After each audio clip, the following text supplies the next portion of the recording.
This conference will now be recorded.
Start closing up. It's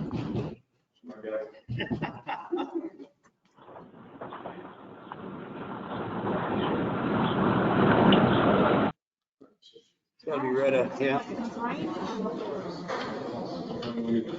You good, Will? Very good. All righty, then at 6:01, we will begin the regular council meeting of the governing body of the city of Blanco.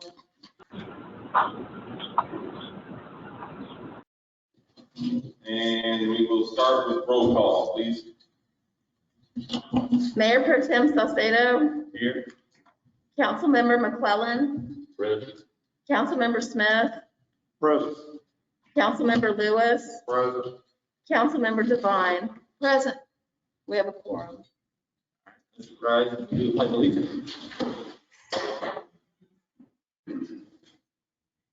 I pledge allegiance to the flag of the United States of America, to the republic which stands one nation under God, indivisible, liberty and justice for all.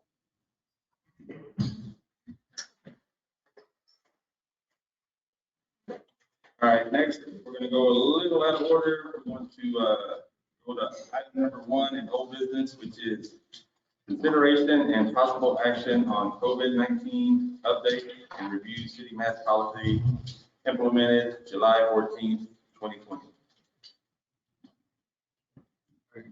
Were you gonna get comments from Brad? Yeah, Brad, I guess you can give us the latest or what we can and can't do. The governor's last order removed, as you all know, the mask mandate and removed from local government the ability to enforce local mask mandates and requirements. Private entities, private businesses, private property owners can still require masks on their private property, so a private business can still require. But that's really the only entity or kind of entity that can require masks. Y'all may have seen in the news that the city of Austin, passed a mask mandate and were indicating that they were going to enforce it, and Attorney General Paxton sued them. So that's the status of local mask mandates.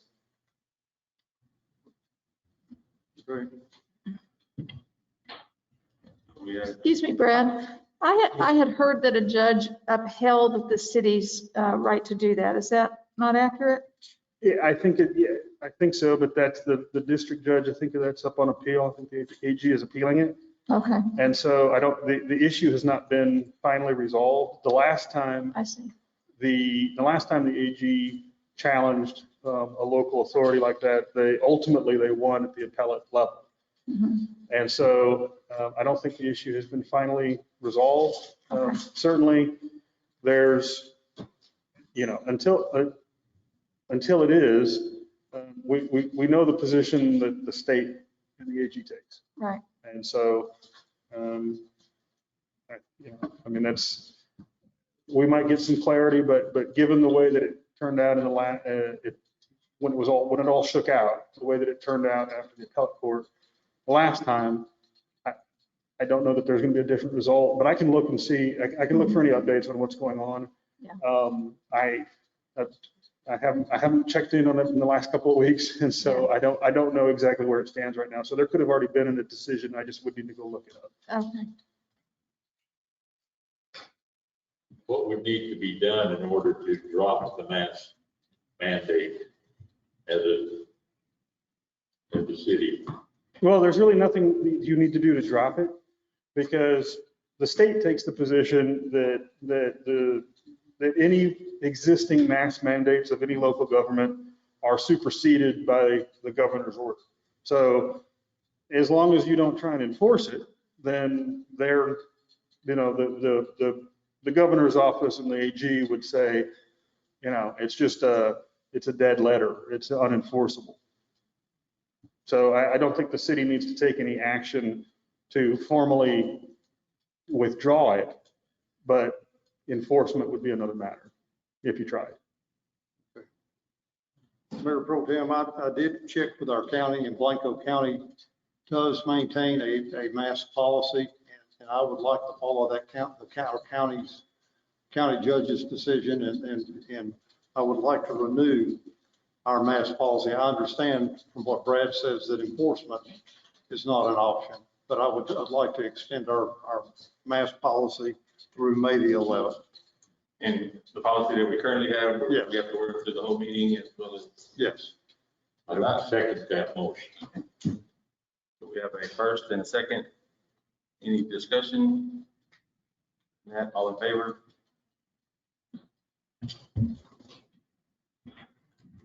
Thank you, Brad. Yes. Thank you. And we will go back to proper order, and we'll, as far as announcements, first thing, just want to thank everybody that participated in the city appreciation and the candidate intro. There was a lot of work done to it, and that was, everything I've heard was, it was a good success, so that was nice. Hopefully we can have more events down there. It's a great place for events, so we'll look at maybe Ronnie can get a guitar player next time. And I think Lori said she's gonna sing with him next time too, so. Can't wait.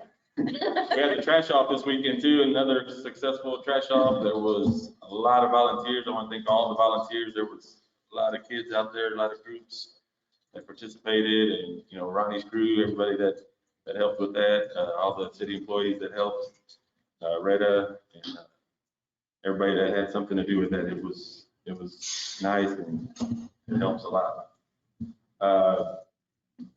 Water plant construction still going on. I know there was some road closures last week or so just be aware there's a lot of activity there. So if you can't avoid it, please avoid it, because a lot of traffic and it's pretty tight back there. And the last thing is voting. They did have the candidate forum last night. Good participation there, and you know, get out there, vote. I think there's a link on the city website now that should link you to the dates and times that the polls will be open, and we'll be posting that on Facebook too, so that everybody can be informed. So get out and vote. Your neighbors, get out and vote. Very important. That's all I have for announcements.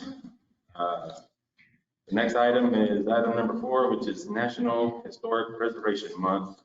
We have a May proclamation.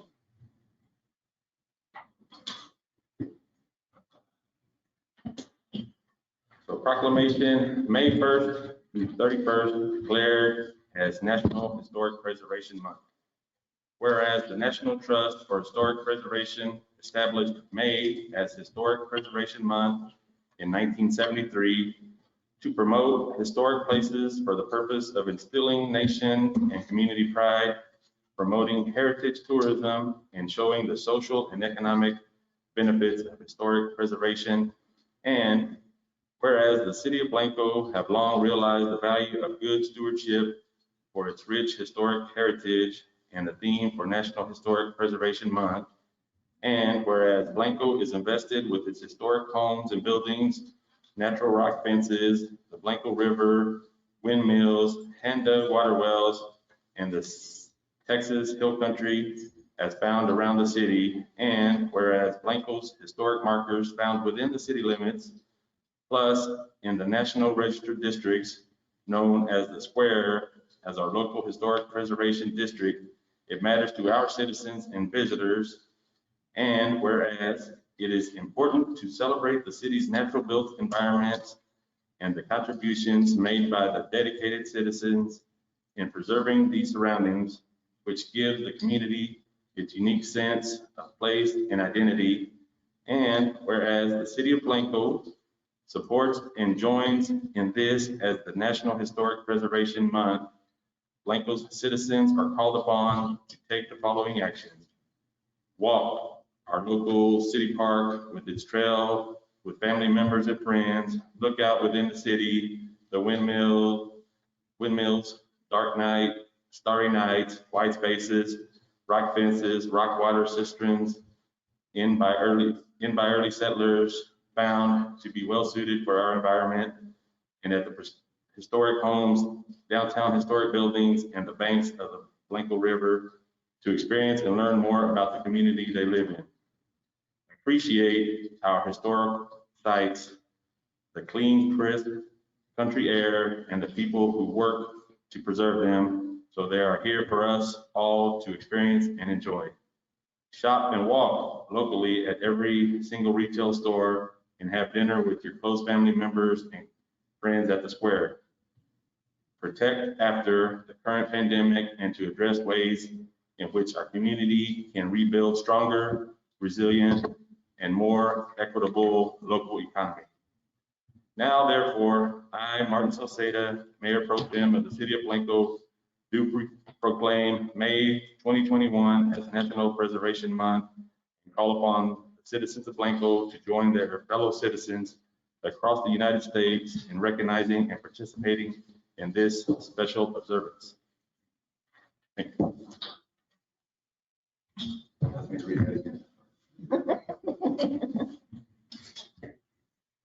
All righty, so we will go on to Thank you. item number 5, which is public comments, and this is just regular public comments, not to do with the public hearing. So do we have anybody signed up for? No. Will, do you have anybody on the phone signed up for public comments? All right. I'll just jump in here real quick. I just wanted to, I check on the status of the appeal. And so it is still under appeal. The district judge in Travis County refused to allow the order to be stayed. So in other words, for the time being, Austin's mask mandate is still enforced by them, but that's specific to Austin. So, but the appeal, the Attorney General is still appealing that decision. So just want to let y'all know it's very early stages. So if we don't want to take on Ken Paxton, we better just, you know. Discretion is the better part of valor, and I wouldn't suggest trying to enforce. Just, you know.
this local community back in the loop. We appreciate that.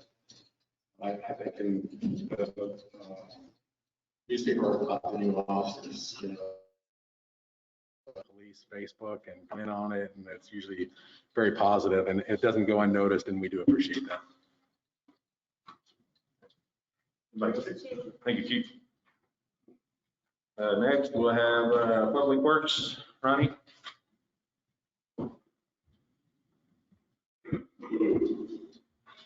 I'm sorry, I don't really have much more to report than you've already done with the water treatment plant and the trash off. Sorry. No, you're fine, you're fine. Items are there. And in all reality, I did come up with numerous different summaries for you as council that I could bring to you on a monthly basis. But in the efforts to not bombard you with a bunch of information, I think at this point, I'd rather just ask you what you want to see as far as the status of the water plant, wastewater plant, water that we utilize from both and such from there. When I did those little summaries and figures, it ended up being just 6 different numbers I can give to you or whatever the case. But knowing again that this information is at your disposal with phone call or email, whatever the case from there. But if there is anything that you'd like to see on a monthly basis as far as what we're doing at the water, wastewater plants and stuff from there, I'm more than happy to give you that information. I get just didn't want to overload you with a bunch of useless stuff that you probably wouldn't be able to use from there. So in that aspect, yes, if you could give me an email, shoot me something that would let me know what you would like to see on a week or a monthly basis at these council meetings, I will so far have those reports ready for you. The trash off was done. Can't say it's done. We have conducted the last day of the trash off. We have yet to receive any dumpsters from our I guess you'd call them the waste connections. I always forget the names wrong because they've changed so many times. So you will find that as far as that, we'll have the piles of trash still there at the city yard at 455 Jones. Until we do get dumpsters delivered, we get that stuff loaded and taken out. At which point, when the last dumpster leaves, I will come to you as council, let you know how many man hours of the city that it took, how many hours of tractors and stuff from there, and then any overcharges that we went over on our budget, for the year for trash off. So again, once that's completed, we will have a report for you on that aspect. We did have a meeting at the water treatment plant yesterday on the construction site to try to schedule in some concrete pours. At which point, with concrete pours, being that site is so small, we will be looking to close the road again.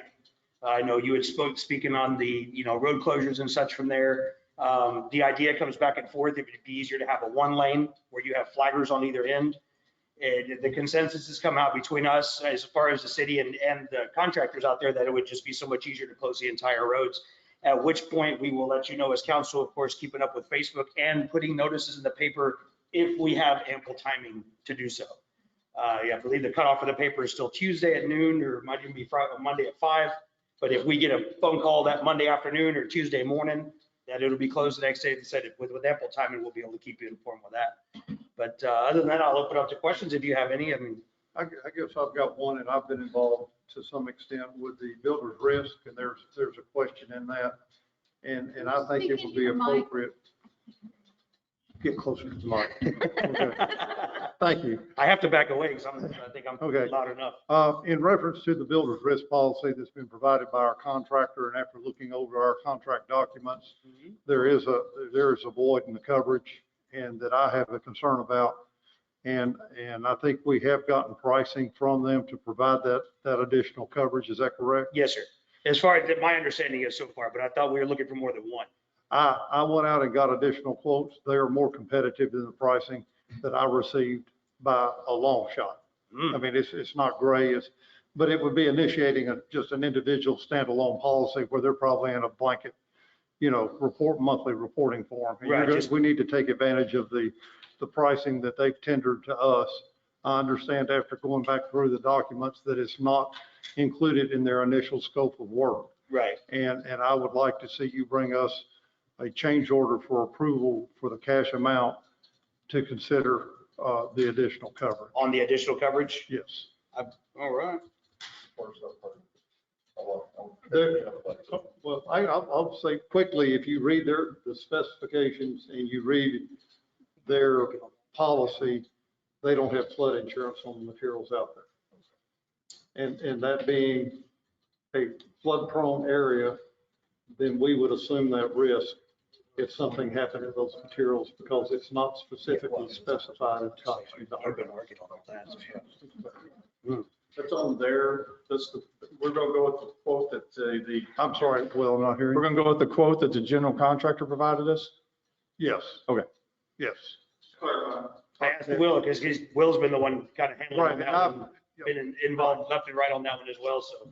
As okay. much as I want to sit here and act like I have all the answers for you, couldn't do it without him. I'd rather be, I mean, the additional premium, I think we've all got a fiduciary relationship, responsibility to the city, and I don't think we're filling it if we don't cover that. Right.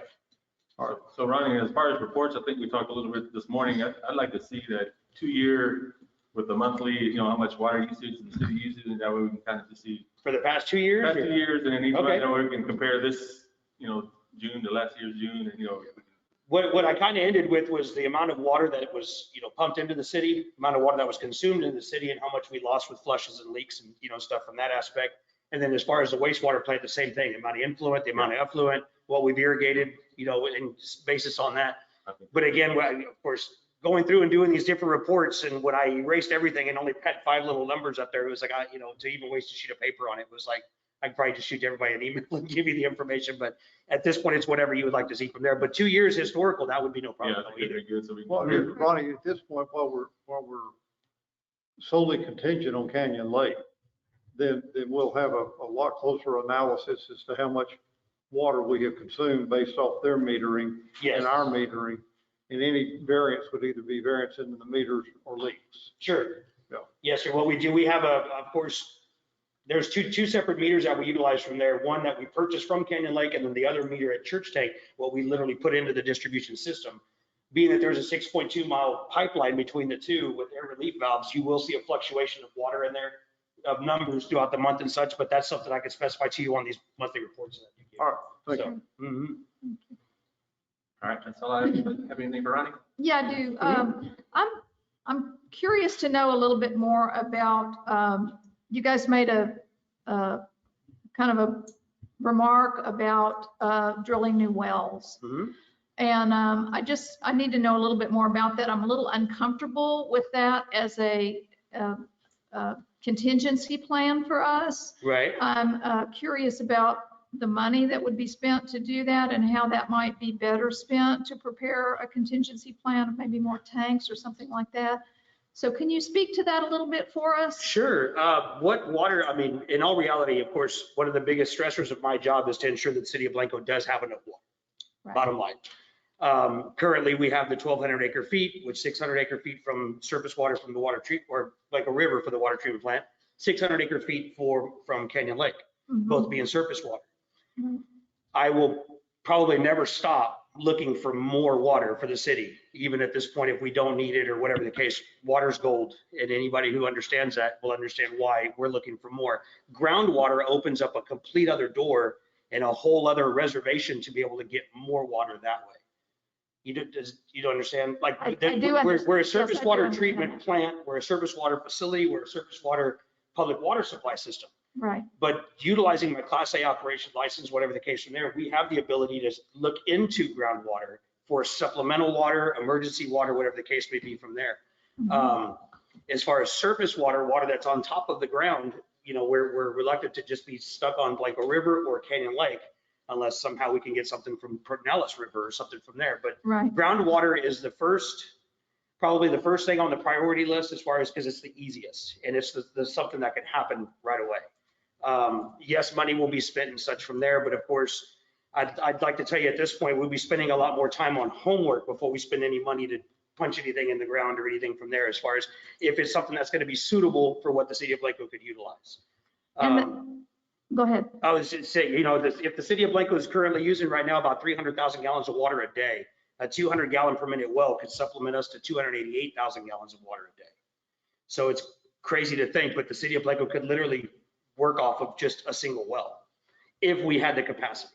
But to drill numerous wells at 10 gallons a minute, 15 gallons a minute, it would be supplemental, don't get me wrong, but it wouldn't be worth it for the city of Blanco to put that kind of money into it if we can't get that kind of thing out of it. Now, of course, and it's not the aspect of the city to say, hey, well, we're just going to drain the groundwater system or we're going to pull everything that we can. We will still solely operate on our surface water.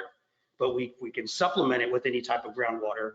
Being that the location that we are, we don't really have many more options as far as trying to, secure some more Accumulate water more sources. water. Right. Uh-huh.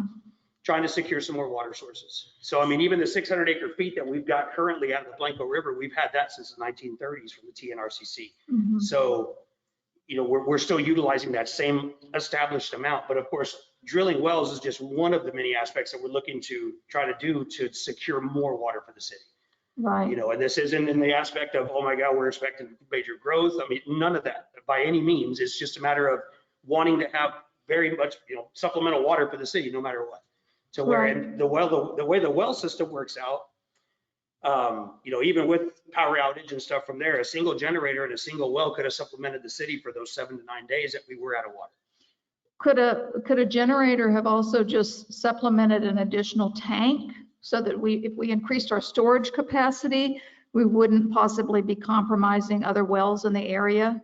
It's definitely looked into and such from there, but in all reality, the city of Blanco already has a storage problem per se. We Right. have more storage than we should be able to utilize at this point.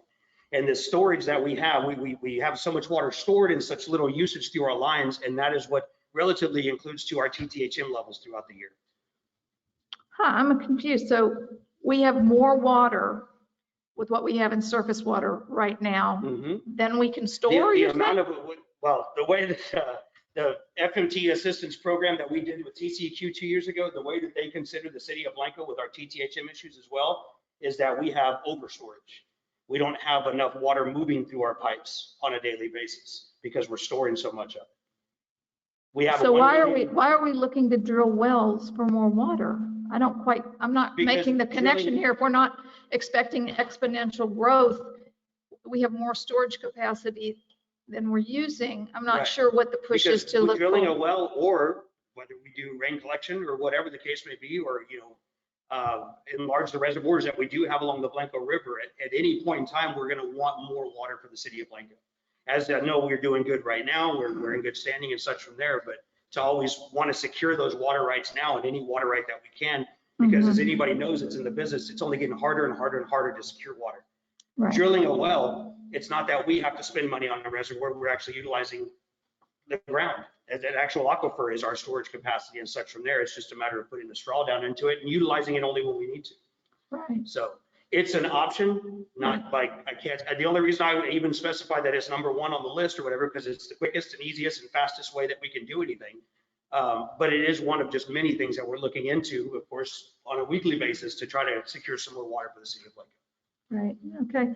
I just, I have heard a lot of concern from people in surrounding areas because I know when they drilled the Rocking J well, it impacted a lot of the neighbors in that community. And I want to be sure that we're being good neighbors in the way that we deal with our water. That's the plan. And we're actively, of course, just doing our homework, doing our research, and doing different meetings and studies and such to try to figure out what we'd have the least impact on. But ultimately, at the end of the day, I'm responsible for the city of Blanco, not a neighboring well or whatever. I'm not to sound rude or bad, but I mean, in all reality. Let me make one other point that is a point of concern for me, and I'm just like this to be in the record that it is a concern of mine, is that we're looking at, a major mud coming into our city, and they're planning on negotiating for us to supply them water. I would hate to see a well be drilled and then us be legally obligated to fulfill, a water agreement that we've made with this mud when they overbuild what we can afford to have in this community. So that's another concern I have about that even if its intention was to be the third thing out, that there may be some implications there where we would have to use that to accommodate our agreements with that mud. I agree with you, but just know that decision before it's ever made or before any time or money is ever spent into doing something like that, it's going to be laid upon the table in front of you guys. Great. So it'll be ultimately be the council's decision, and of course not just one sole person alone or whatever from there. But right. Okay. Thank you, Ronnie. Yes, ma'am. Anybody else got anything for Ronnie? Well, the audience, All right, thank you. All righty, City Hall, Will Daves. I don't really have that much to update on. Most of mine's either covered in the agenda or the executive session. The Majestic Hills trailer did move out.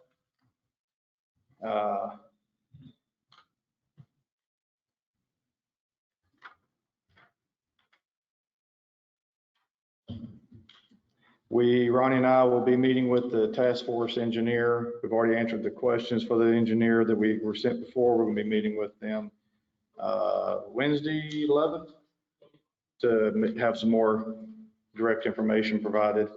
And that is pretty much it because Ronnie covered most of it or it's in the agenda. Do you want to announce the new employee or the? Well, I was going to cover that in Oh, the I got you. Public. Exactly.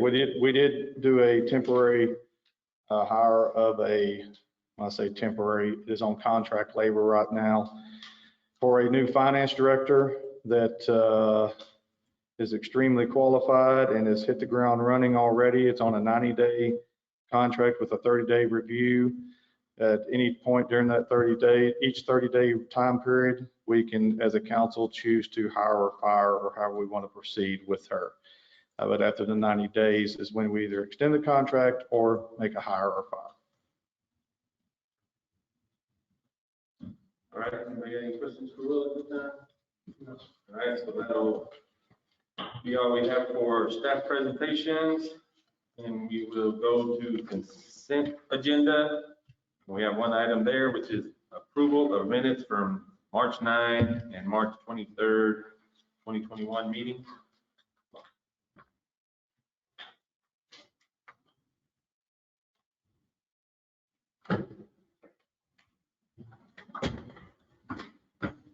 You should have the minutes in your packets.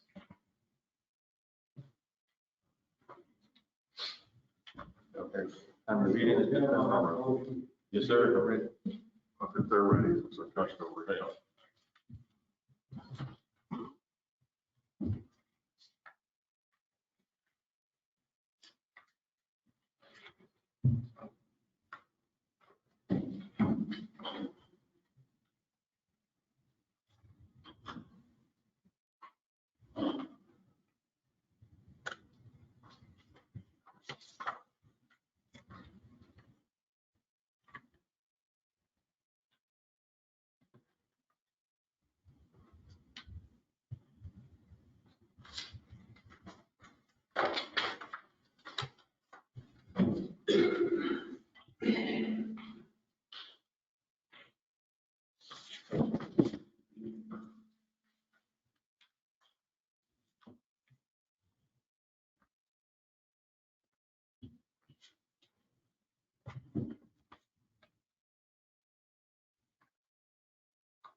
on the March 9th minutes,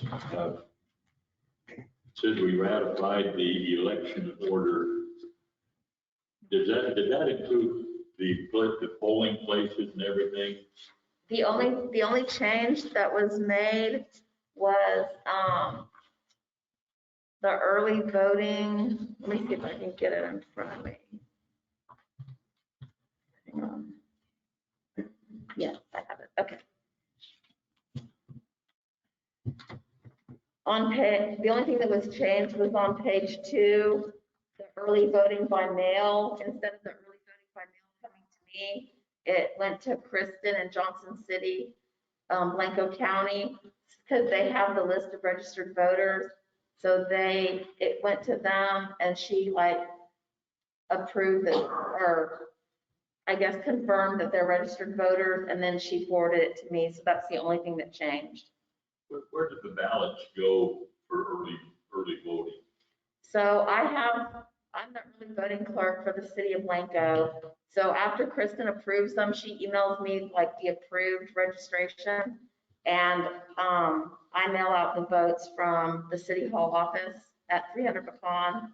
We mail them out. And then once the resident votes by mail, they mail them back to me. And they go in a box, the absentee ballot box. They're actually paper ballots that are. Yes. It's the identical ballot. They're numbered, and it's the identical ballot that the residents will come and use for early voting and on election day. It's all the same ballots. And who has the key to the ballot box? I do right now. Right now, there's none in them, but the early voting starts on Monday. And Martha Gosnell is our election judge, so she'll have one of the keys. And then the police chief will have the second key. Okay, and I know they've been meeting about changing the polling places. Our polling, yes, early voting is at City Hall, and it starts on Monday at 8 o'clock, Monday the 19th. And then we'll have 2 long days for early voting, which will be Tuesday the 20th. I don't know if my mic's on, if y'all can hear me, but Tuesday the 20th and Thursday the 22nd will be our long early voting days where all residents can come in from 7 a.m. to 7 p.m. and vote. And early voting will end on April the 27th. And then election day, and early voting is all in City Hall at 300 Pecan.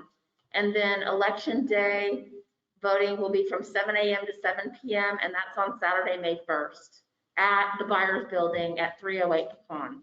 And all this information is on the front page of the website. It's right above the COVID line, and you can click on early voting and it has all the dates and times. And are you going to need extra help to be able to perform your other duties and also be the 7 to 7 I have election clerk? We have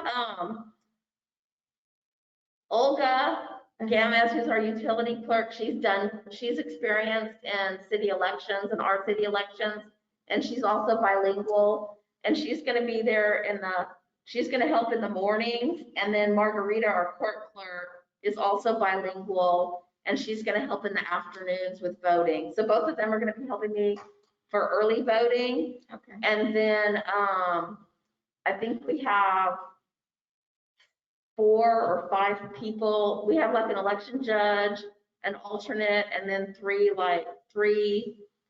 clerks that we're going to be training. We have a meeting tomorrow with the election judge and with Ron from the Groundwater, because we're doing a joint election with the Groundwater district. Mhm. We have a meeting with them tomorrow, and then we'll be training them.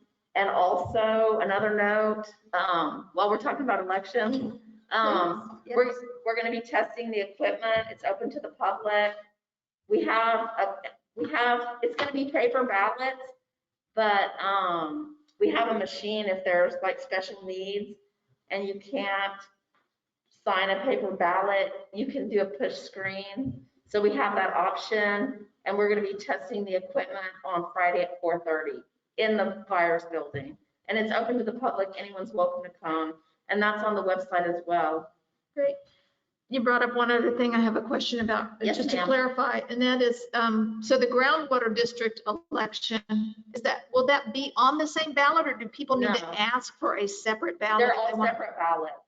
So we'll have They're all? they're all separate ballots. The city ballot, I didn't bring a sample, but the sample will be posted. Okay. But the city ballot, the city has their own ballot, and then the groundwater has like different precincts, and they have 3 different ballots. Okay. So when they come in, the election workers will check in like what precinct they're registered in, Yeah. and they'll give them the proper ballot. Okay. And So, then and we all have our own ballot boxes, so they'll all go in their own separate ballot box. So a person who's not in one of the precincts, Like if you're just in the city, you'll just get a city ballot. If you're just in the county, you'll just get a county ballot. well, if I'm in the city, I'm also in the county. If I'm not in one of the precincts that is having an election, but I want to vote in the at-large election, so Yes. there's a separate ballot I need to get Correct. from the city. Yes, correct. And do I have to ask for that ballot specifically? They'll know. We'll Okay. train them to know. Yes. Okay. Yes. Okay, great, thank you. It's just been kind of confusing. I know, it's very, we'll try to make it as easy as possible. Great, thank Yes, you, Lori. ma'am. Thank you. Yes. So I entertain a motion to.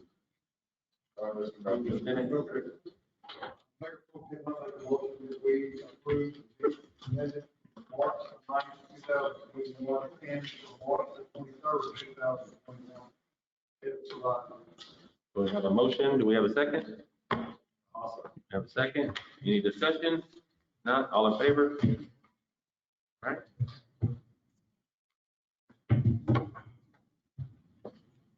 So we'll go on to old business. We've already done the COVID update. Item number 2 is consideration and possible action on comprehensive master plan update. Ms. Devine, I think you were going to say something on the comprehensive master plan. I forgot. what You I- don't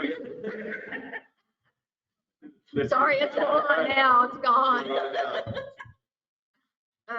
So I think Susan did a great job of explaining, the whole comprehensive master plan. And there's a lot more to it than just the update. So I hope a lot of the citizens had a chance to read it. And I think it is something, it's very important. I know we probably haven't done our due diligence of doing the implementation. And I think one of my suggestions would be, if we approve it, that I think we need to, we've heard people say they want, committees. I think we need to make some committees and then maybe even, I guess, catch the low hanging fruit, prioritize some of these things because it is pretty big and there's a lot of things on there. So if we could get a committee to pick, 5 or 6 things that are achievable and, and do that. And I've spoken with one of our council members here and whether he would be interested in helping out with forming the committee and or being part of the committee since he's not gonna have anything else to do on Tuesdays. So, just to help us out there. And he kind of said yes, but I just think we just need to knock it down because it's almost overwhelming when you see everything on there and, then we can get the things that we know we can probably afford. There's things on there that we're not ready to do yet or we can't do, but that's one of my suggestions. At least get the committee together to, review, like you said, what we can actually accomplish in a short-term basis and a long-term basis and look at where that, I've read that comprehensive master plan several years back and,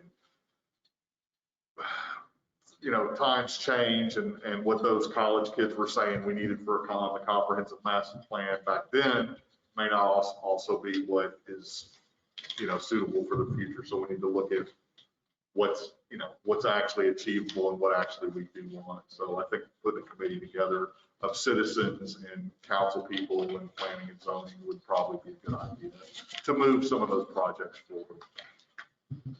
That was sort of my comment from before is that, if we do need to create a committee or multiple committees, depending on what the items are, I think moving that piece forward as quickly as we can. And I don't know the format that we do that, but I would like to see that happen. And then the other suggestion I have is that there may be, and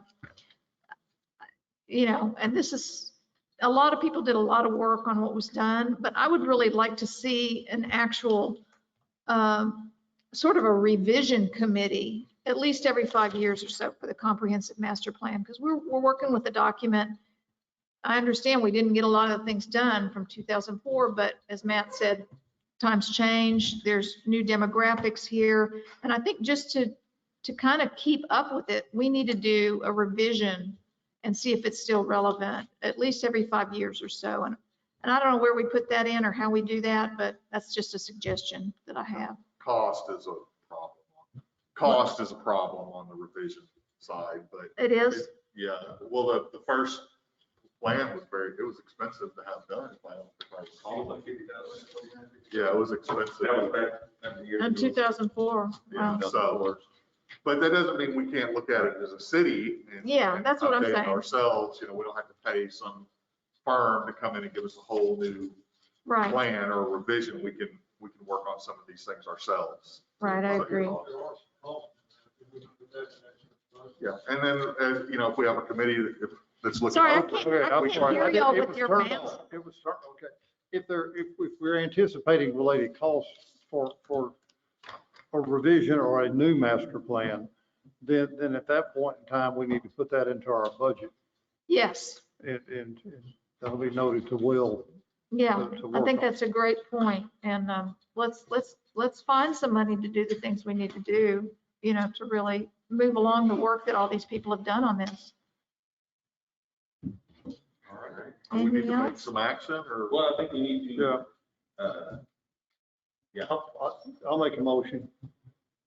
Mayor Pro Tem, I make a motion that we approve the update on our 2005 master plan as provided for by the committee and approved by planning and zoning. I would second that. so we have a motion and a second, and as far as discussion goes, I didn't know if we wanted to add, about the committee, or is that something that as part of the motion, do we want to say, we want to have Matt We could do this, our committee, or do you just want to approve this and and then then make another motion. not on the? I guess, Can we? what, Well, you can can we do amend both? Can we do Brad, separate, or do we need to add it into this? do we have to add it to motion? this one motion, or can we do two separate motions, one, two? We don't have another Yeah, that's what I- agenda. But I'm not understanding the motion you want to make. Well, he made the motion to approve the comprehensive master plan, but we also want to move forward with a committee. So do we have to make another motion for the committee, or is that something we I can would do it separately. do it separately? Yes. It's not on the agenda, or if the way the agenda says, just consideration and possible action on comprehensive master plan update. So can we Okay. use that agenda item to? Well, I guess it depends on specifically what action you want the committee to undertake. What are you asking them to do? Well, on the second one, Yeah, so Yeah. we're going to form a committee to implement items on the master plan. Prioritize, implement, discuss, update, further update if needed. Do we Basically. need to vote on the first? Yeah, we can. Let's take, vote on the first. Okay, so we're fine with doing that. Okay. So we got. So, a motion. We have a first and a second on updating or approving the update to the comprehensive master plan. Any other discussion? If not, all in favor? All right. All right. So then I just make a motion to form a committee. If we can, because it's not on. All right, and let me, Yeah, I think which- I don't know that we have. which item number? it is It's- old business number 2. Yes, old business number 2. On page. You're looking for a committee. And no committee has been formed at this time, ever? I know y'all talked, didn't y'all talk I about mean, that last time? there are committees, there have been committees. Yeah. but not no active specifically for this committees, purpose, there's not. Yeah, not Well, specifically. okay, so if the city of Blanco has never either A, created a comprehensive plan committee, So we have. well, then the question is, has the city ever in the past dissolved it? So, I mean, I wouldn't formally appoint anyone tonight and take action like that, but if you want I to, think we're on the same page, so we can discuss it with the You can dis- committee and then appoint new people and do whatever we gotta do. but we Right. don't have to do anything formal. right, you don't have to do any, I wouldn't do it formally tonight, but if the committee has already been We just created, need to direct the committee to new whatever. we want. then a discussion related to the committee for possible action related to the comprehensive master plan, you can certainly discuss that tonight. Okay. Because the action related to the comprehensive master plan, that's a broad notice. I think we're all at the same time, and since we have a committee already, we just need to direct the committee. We do have a committee already? Well, we Yeah. have to- We've had them in years Yeah, that's what they updated the comprehensive master plan. You need to react. We just need to reactivate it or just update it, or find out who's on it still and all that. So who are the people on that committee? Just, are there, I mean, are there people, or you're saying we have like this empty committee that we can put people in, or we have Well, we people never that are, did this all is, of it, I guess. this is Martha and Martha or- Pamela and, Yeah. Yeah.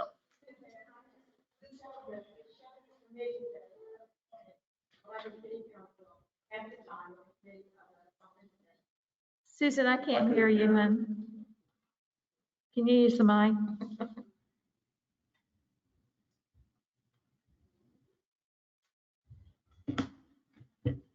I can't. Dang it. In the comprehensive master plan that's on the website, or if you get the printed one, or that's in the update, it references the commissions that the city council and the comprehensive master plan assigned those people to those committees. Okay, So if they were ever rejected, I don't know that y'all did that, but the original people and the committees were assigned in the plan. Okay, yeah. okay. And that's all resolved. Okay, I don't. So I guess at this stage, we don't really have to approve anything else, we need to do some homework. And Yeah, if you read the plan and you read the update, it's all in there. Be active to see if we can supplement them if needed. All right, sounds good to me. they're very good with this. Since there is a committee, then I think the next step is to receive a report if there are any empty spots on it, take appointments, and then do that at the next meeting. But Yeah, I think that's where we're at. Okay, great. This time we're done with item number 2. So we will now go into new business.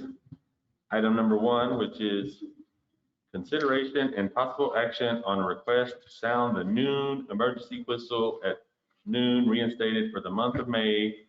Note, this is part of the National Historic Preservation Month. Many of the local citizens recall the daily whistle from just a few years ago.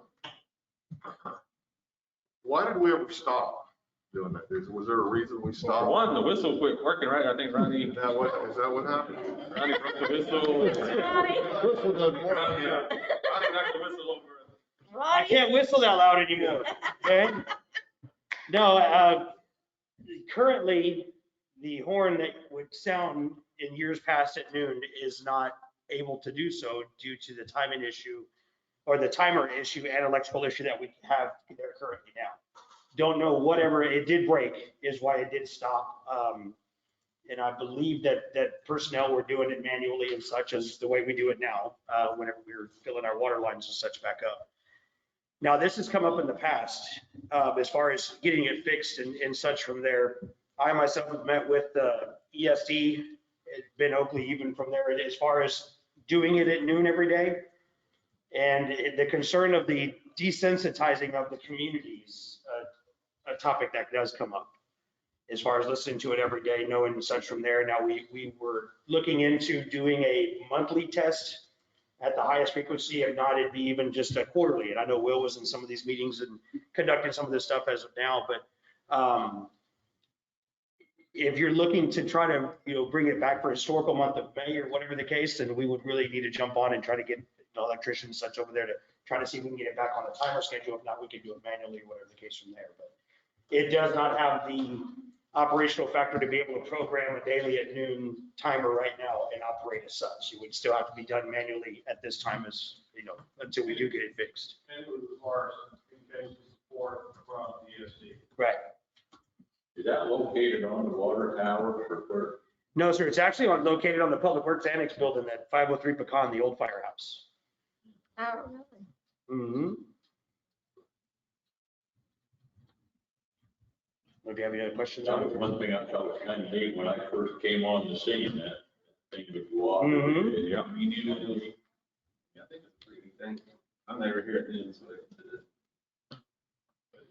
Well, like I say, it does tie into your historical preservation, Yeah. for the month or such, and then from there. So of course, whatever you decide as council, we'll make sure to do what we can to make sure to see fit. But I guess the only other thing would be to specify there, is it gonna be weekdays only, or are we looking at weekends as well? But it just, again, whatever you decide, I would just try to include that into any kind of motion. Now, on the other hand, where people object to the bells on the Lutheran church, so We'll have a competition now. You don't have any idea what it would cost to, We priced a new timer. I mean, it's going to be every bit of, just the timer itself. And to not, go in a cheaper manner on that for something that's going to be, could potentially save many lives. But we are looking at anywhere from the ballpark of $600 to $800 for the timer. And then as far as getting an electrician to come in and wire it back in and such from there. So it's something on our list to get done no matter what. And then looking into the future and such from there to be able to kind of remotely be able to do such. As it stands right now, it would literally take manually somebody pushing the button to sound that siren if we did so have an emergency or such. The idea of doing it remotely would be whether we bounce it off from ESD or utilize reverse 911, something or other, to be able to run that. So, of course, doing the timer and such from there, we can take care of, our stuff from now being, but of course, we'd be looking into a bigger picture of trying to do it remotely access or whatever the case would be. It's one of those things that can be put off forever. Just would give us an opportunity to get it going. We have a budget to do it. I mean, I guess that'd be the first question, where's the $1,000 gonna come from? But Ronnie's budget. Take right out of line. No, we're looking to do the money for the, for the siren and such, fixing would just be coming out of streets and parks for the building maintenance.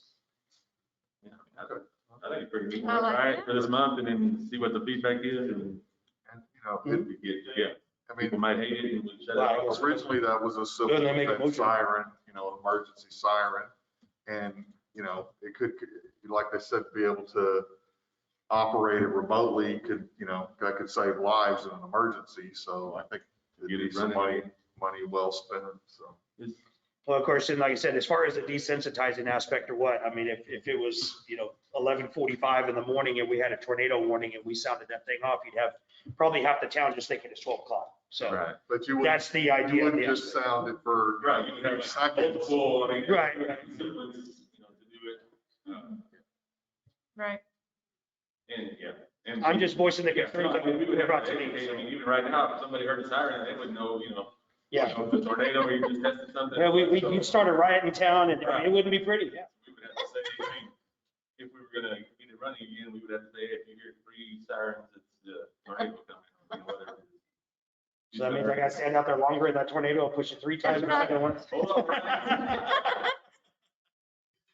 Hang on to.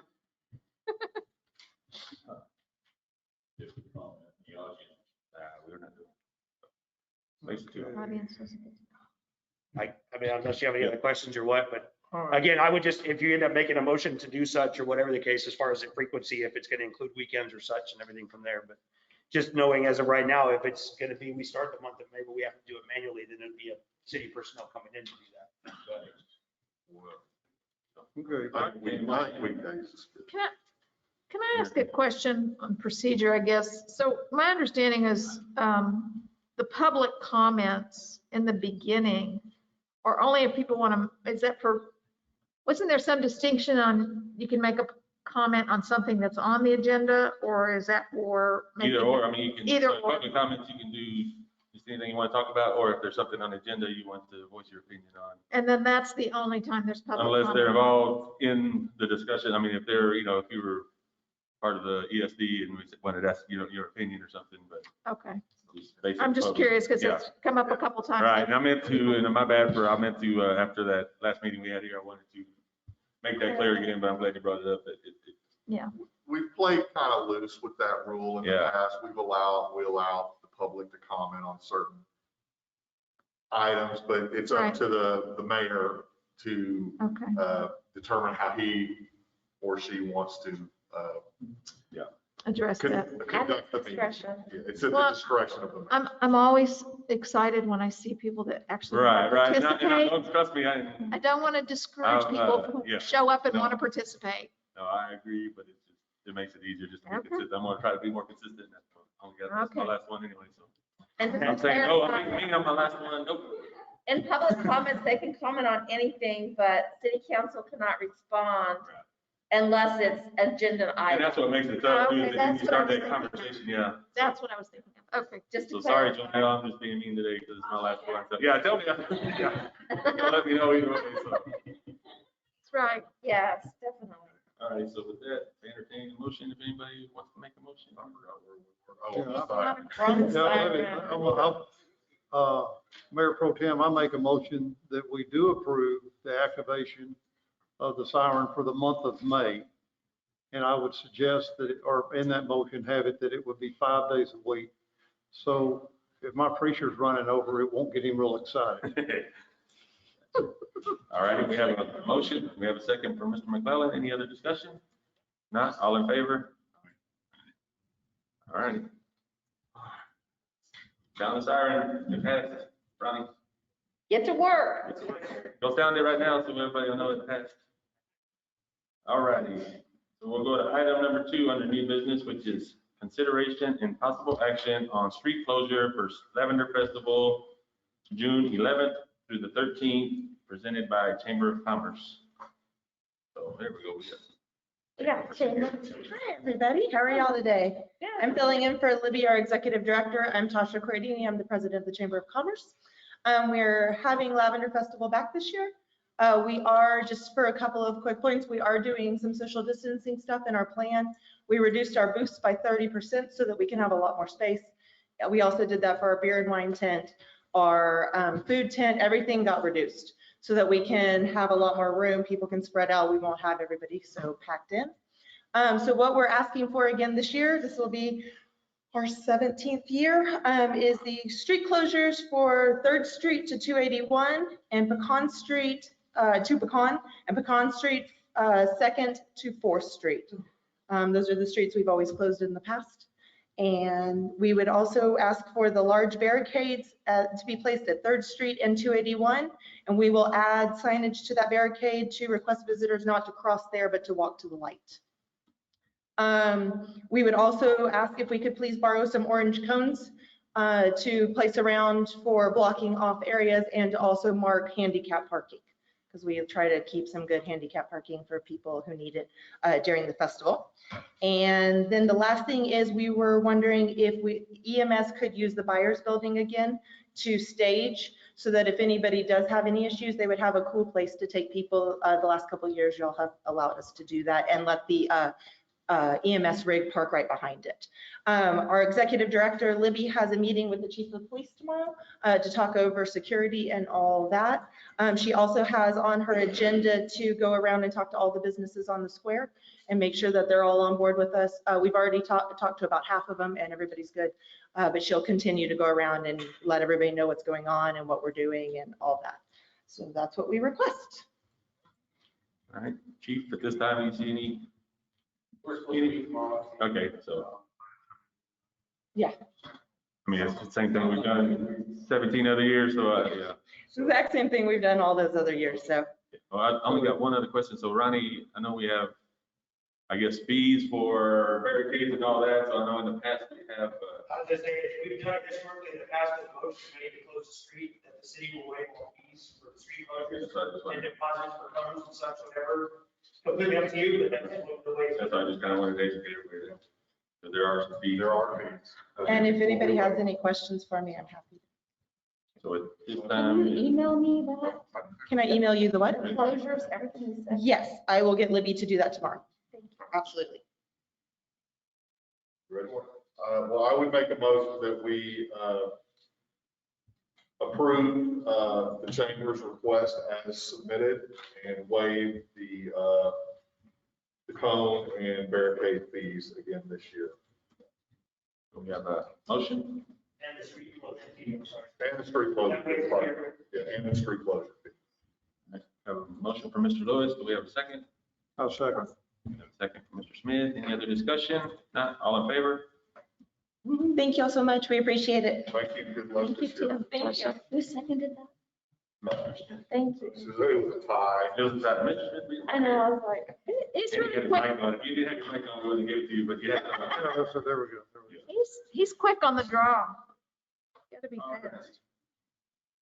Item number 3, which is consideration and possible action on resolution authorizing the submission of an application for the 2021-2022 Texas Cdbg Community Development Fund grant. So Will, did you want to touch on this one or say with the, Can- or do we have? We already met with the, what do you call them, Grant? Langford, Yeah, you call them something, no. Texas Community Development Block Grant. Yes, we already met with them. We've met with some of the engineering and so on, and we put together, it's a $350,000 grant. We got a $35,000 match. We're already kind of in one with the lift station that will come along. We have 3 years to get it done total from beginning to end. What we put in for this year is a couple of pumps that help the water treatment plant and generators, mobile generators, the big kind, not little generators, the trailer generators. The engineer has put together some feasibility on the cost and so on. Okay. Any questions or anything for them? If not, I would entertain a motion. Okay, I'd like to make a motion to approve the resolution authorizing the submission for the application for the 2021-2022 Texas Community Development Block Grant. Period. Period. Yes, yes. We have a motion from Mr. Smith. Do we have a second? I'll second. Second from Mr. Ryan. Any other discussion? If not, all in favor? Aye. Item number 4, Easy to spend money. Yeah. consideration and possible action on collection, distribution, and usage of rainwater in the city of Plainville. Is there something at the top? So There's I not. think we have to have rain in order to have rain. You know, I think We'll be I did ready. ask Lori to look for resolutions or anything in the past, and she really couldn't find anything. So, I mean, I don't know if Ronnie, if you remember any of the history of, you know, I know there's a rumor that, you know, we said, you know, at one time the city would not allow it because they could not figure out how much sewer you use. So, I mean, I don't know, like I said, I didn't see anything in writing or that was just a rumor. I've got some, I believe in the standard UDC that it does have a provision in there that it does not allow rainwater to be transported or collected into the sanitary waste system. And then I believe it's probably, I'm looking for it and I did not I have not found it yet, but I believe the IBC, which we're under the International Building Code, also has a requirement to that fact. There is no restriction in there for irrigation, for landscape watering. It just says it cannot enter the sewer system. And that's an international building? I know it's in the development code, but I don't know that it's in the international building code. I I'm understand researching that. You can use it for home use, provided you meet certain filters and make sure that it doesn't. Well, no, I think from what I've read, Keith, it says if you wanted to use it for home use and use it on your kitchen sink, you'd have to have a separate sink that didn't go to the sewer. Or a septic system. An independent Or, septic system. you know, it'd be gray water and you'd have to dispose of it and not through the municipal system. I mean, otherwise somebody might decide to tie their downspout drains to the sanitary sewer and Ronnie would be real busy during the rain. I don't really know, understand the ins and outs as far as the sewer system. I don't, but on the water side, there has to be a physical separation, if not be a use of a backflow prevention apparatus or such. If you were to so tie in rainwater such to your home, you can take your house from there. So the issues of cross contamination comes into city water supply. And I do know that years ago, I haven't seen it. It was fought for at City Hall that, every house within our city limits and such from there has to be connected to our city water supply. Right. There's ways around such, just as far as you did have a drain collection system, when you had a storage tank in your backyard or replication there, and you did utilize the city water to fill up your storage tank, of course, given that you utilize the backflow prevention apparatus, but there's nothing stopping anybody in town from collecting it off the rooftops and such, using it for your garden or irrigation throughout the house and such from there. But I would have to look further into actually connecting it to the house and such. I do know there are houses in town that do utilize a rainwater collection system. They do have backflow prevention apparatuses installed. So that way there is no adverse effect from cross-contamination from their rainwater to our public water. Like you say, there's already houses in town? That are using it in their house? Two, but there's still already, there's already. Really? But they still have meters and they're still. Still have a meter, they still utilize city water, whatever, of course, the rainwater collection stuff is not there. And I don't believe any of that came up with the sewer aspect, I'm not saying it, I'm ignorant to it, I don't know the aspects of that stuff as far as. how So, that goes. so the backflow thing, is that something they can just like manually turn, or how does that work? No, a backflow prevention device, in this case, because of the health concerns and stuff, would be an RPZ, which is reduced pressure zone. What it is it acts as a visible separation between two differently treated water. Right, right, Treated to different degrees and such from there. Rainwater, I mean, even if they filter it, in the chlorinated and such from there, it's treated to a different degree than our city public water supply. right. And they actually, that water ever getting into our water supply and contaminating whatever they've got such from there. So there's backflow prevention devices that go in place. Usually in town, you see like a double check valve or a reduced pressure zone valve. It's a device that they can purchase, put in the line between the two. And of course, the city of Blanco, over there, we get it inspected every year to make sure that it's working and stuff from there. So the Right. homeowner will be responsible for doing that every year. So Do you know about what those cost? depends, they vary so much. I mean, if Yeah. smaller one on a 3-quarter line or such, you can look at from $200 to, if you have one that's on a 4-inch line, 3-inch line, whatever the case, up to, $4,000. So, Okay, yeah, it's not completely impossible, but it does make it a lot harder if somebody did want to utilize a recollection system. Such a thing. and so if they had that, they could switch between the rainwater and the city They water? literally switch between the two. Okay, Because great. ECG regulation specifies there has to be a physical separation between the Yeah. two water supplies. Whether Right. it's a storage tank, rainwater, or the city water supply, but this backflow prevention device acts as a physical separation. Okay, And that's the reason, again, why it has to be tested yearly.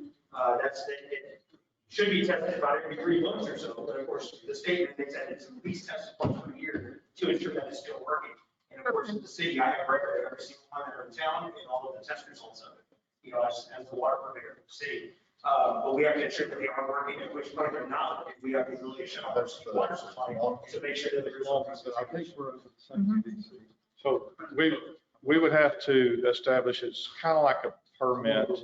So if somebody comes in, brand new house, whatever, or existing house and wants to put this on there, we would have to first establish some specs and say, this is the grade top backflow prevention you'd have to put on there. That's once we figure out the sewer side, but we have to first do that. Then we would have to have an inspection and make sure they're on the list for an inspection that comes back annually. So they really have to register their, Mhm. we can't necessarily guarantee that they're using the right kind of filtering systems. That's their business. We can't Right. control that, Right, but necessarily. But we can control making sure we got the right type of backflow prevention. Right, I think, well, I think, That's input, but yeah, then the output, it can go into the city wastewater system. I have to look in on that. I mean, to hear about it, even this is part of the season, so I just, like I said, I have to do some research.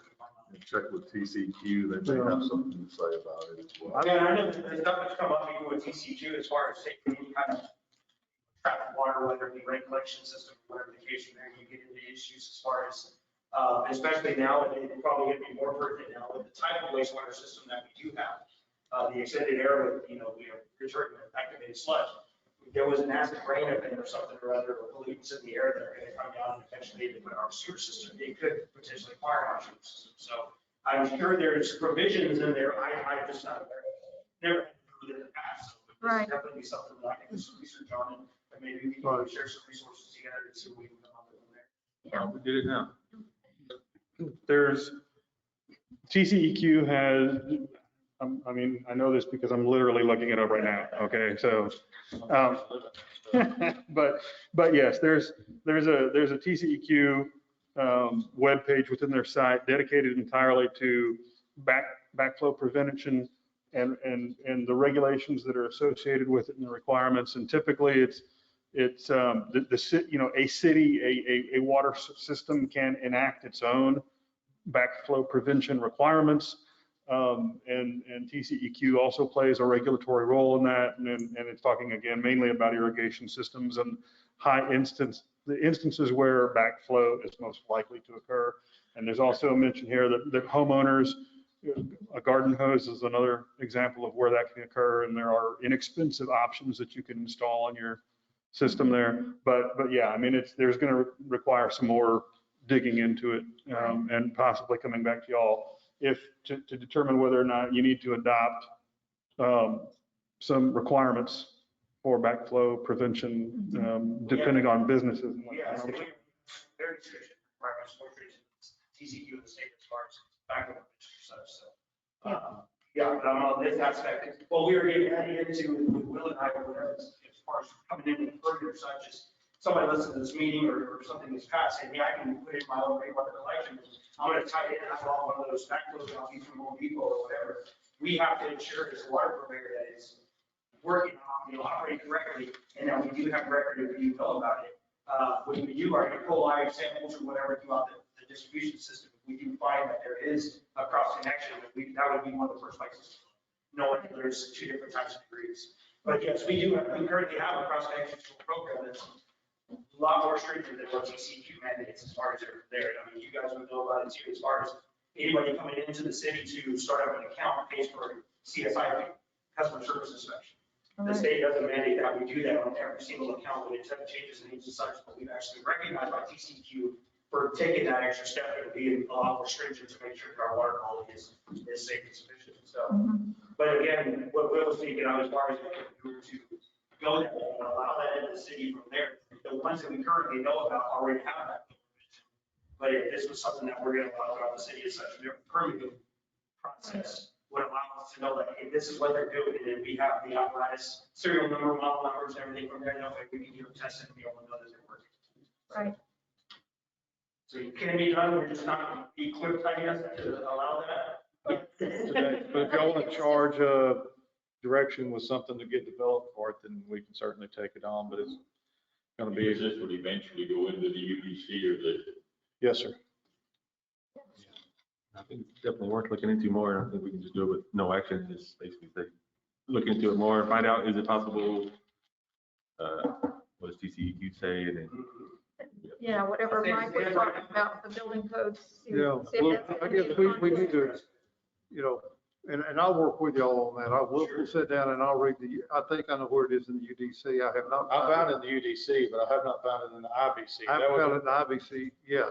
I wasn't sure if it was in there, so if you know it's in there and just trying to find it. I mean, and I would also like authority to visit with our engineer, Tom Turk, in reference to this. He may have some input on it as well. I mean, he's overseeing our water treatment plant construction right now, and it would be a good person to go to, I believe. all right, Okay, no action on that. no action. So before we get to item number 5, I think it will take a little bit. I think we ought to take a little break. Yay, So, yay. okay, Yay for girls. we come back at 7:40. Another word about water situation. Another one on the water That's system. another water situation. We'll be muted. Okay, so we'll be muted until 7:40 when we come back from break. Right? What happened?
music. Knock, knock. Yellow, yellow. Sorry. Okay, thank you. All right, we're back on, right, Will? Thumbs up. All right, we'll go back and with the, Back at it.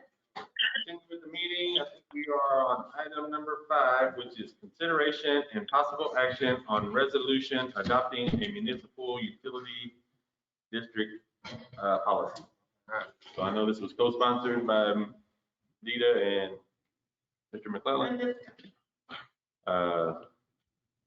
And I know Brad had some comments and stuff, so I don't know how we want to start. Y'all want to say anything? Do an introduction, maybe? Yeah, you want to say something about it first, or why? Well, the first thing I noticed is my typo up here for 2020 that we need to take down.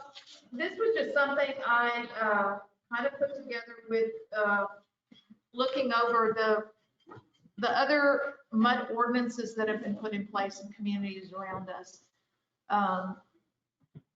You know, speaking with, I don't know if some of you have talked to this man, Milan, whose last name I will butcher if I try to say it, but he's on the Groundwater Conservation District in Kendall County. Or Cow Creek. I'm sorry? Cow Creek. That's the name of the water. Yeah, right. And he had a lot of input. I also looked at the Dripping Springs one and kind of pulled from there and just looked at what might be appropriate for us here in Blanco. And I think that it's something that we have a chance to get a little bit in front of here since we have our first mud approaching, but certainly there's going to be others knocking on our door. So I'm interested in feedback from Brad, see what he had to say about it, and anything you want to say, Keith, about it? I just think that there's so much misinformation that gets out there. I've had so many people, I think they'd like to get rid of all of us because we're giving away our water and we're going to let them overpower our wastewater plant, dump more sewage into the river, and this, that, and the other.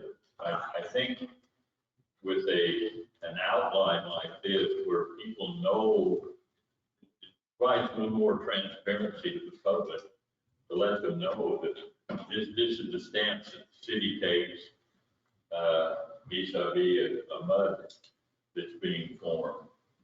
We're not giving away all of our city services to the detriment of the community.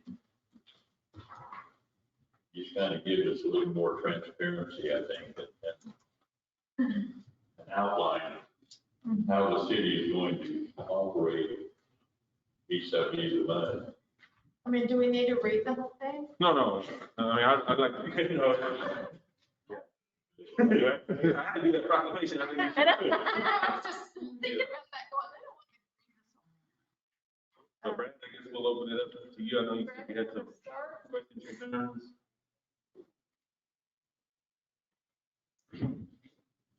Well, first of all, I'm certainly happy to answer any questions up front that y'all have, or and what I didn't want to do at this point is without direction from council. I didn't want to dive into it and spend a lot of time because I didn't know what direction you would want or what you want me to do, and so I don't want to spend a lot of your money, you know, without hearing from you about what you want. So I've read it, I've reviewed it, and I do have a few comments. Just preliminarily, I did not spend hours researching it. There are some, this does look like it was an amalgam. I didn't prepare it, so I don't know exactly where all of it came from. Some of the provisions in here would not apply to Blanco. Like, for example, there's a provision in here, excuse me, related to limited purpose annexation. You as a general law city do not have the authority for limited purpose annexation. So there are certain things in there that just can't apply to Blanco. There is some of the language in here that I would edit. Like, for example, I'm looking at the second page, number 2, just, you know, one of these things that jumped out at me when it says the city's objective in creating the mud. Well, you know, the city's not creating the mud. So that gets, so to Mr. McClellan, to your point about people having the wrong impression about what a MUD does and what the city's role in a MUD is, we'd want to think about some of this language, because when we say creating, we're not, you know what I mean? Say like accepting, Relating to, correct. consenting, that's good. Right. So, Consent. Or even consenting to the creation. so some of these provisions in here, look, the city council can, when you make a decision as a governing body, whether or not to give your consent, say, an up-down consent, you can consider whatever you want to consider. You can self-impose whatever restrictions or requirements, maybe a better, but goals, aspirations, whatever you want to characterize them. You can impose any of those things on yourselves so that you say it requires, 1 through 17 or, whatever, in order for us to give our consent. Where you need to be careful, though, is if you were to attempt to impose requirements on the creation of the MUD, because at the consent stage, a city's ability to impose requirements is limited by statute. So to the degree that this talks about imposing a requirement versus on the MUD versus a self-imposed kind of criteria before you get our consent, that's where we'd have to make sure that you're not attempting to impose consent, conditions that are statutorily impermissible. Right. Okay. Right. And so some of these things, as I'm reading this, also, with regard to light and noise pollution and all these kind of things, some of these are certainly appropriate I think the city, if you don't have one, I think the city absolutely should have a similar document related to the development agreements. Yeah. Right? Because if you don't have a guiding document regarding what the city's goals are with regard to development agreements, which you have a lot of say in as a contracting party, I think some of these might be appropriate for a development agreement criteria. Maybe not in a MUD approval, again, because you can't impose certain, you're limited by state law.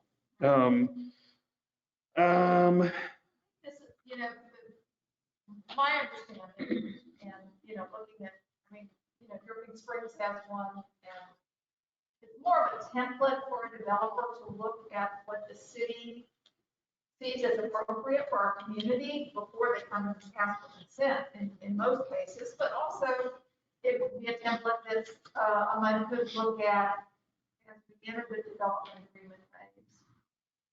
My intention here. Sure. And again,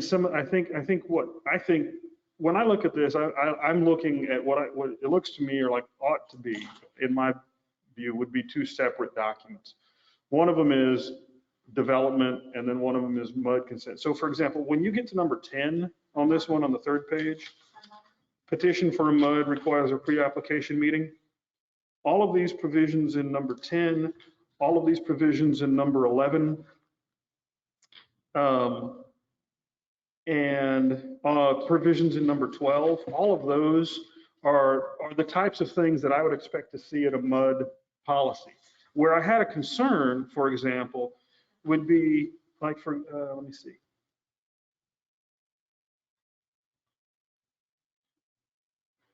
So like in number 8, the last sentence of number 8, where it says that the city reserves the right to abolish a MUD regardless of whether or not it has outstanding debt. And so that's a proposition of law that I would have to research. And that's the kind of, I didn't want to spend a lot of time digging into that at this point until I knew, until I heard from y'all. But some of those, a provision like that I would want to make sure that a general law city has the authority that this purports to give it. Right.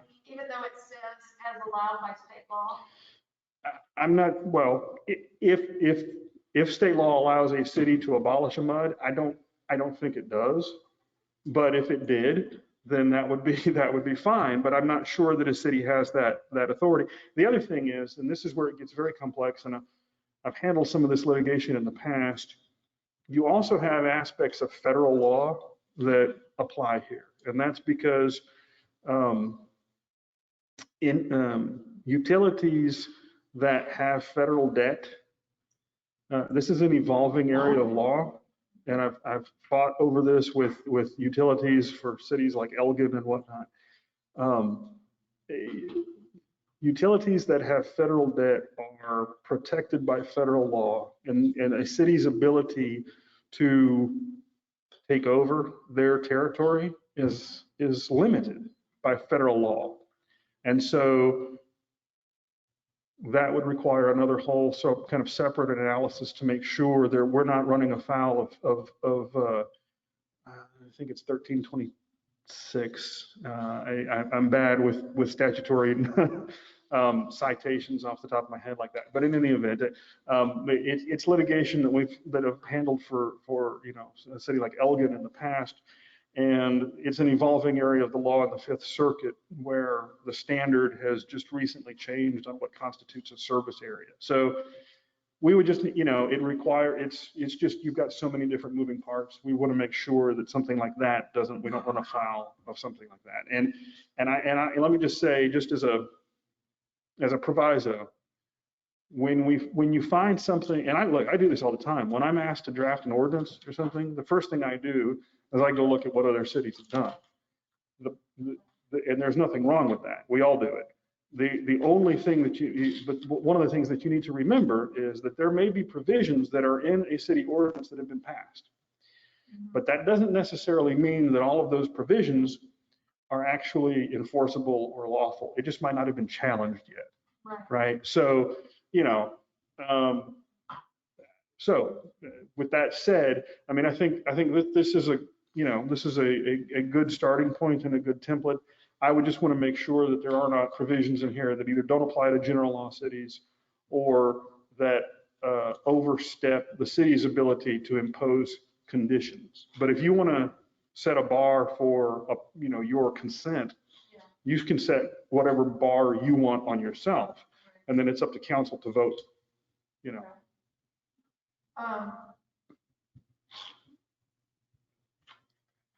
I guess, do you have any other specific concerns other than number 8 and the previous one?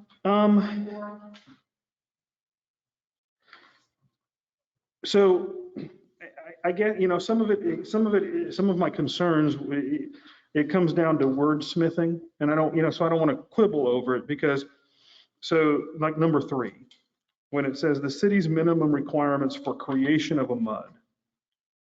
Again, I come back to the word creation, as I read that, I go, well, we're not creating it. And so if we're imposing,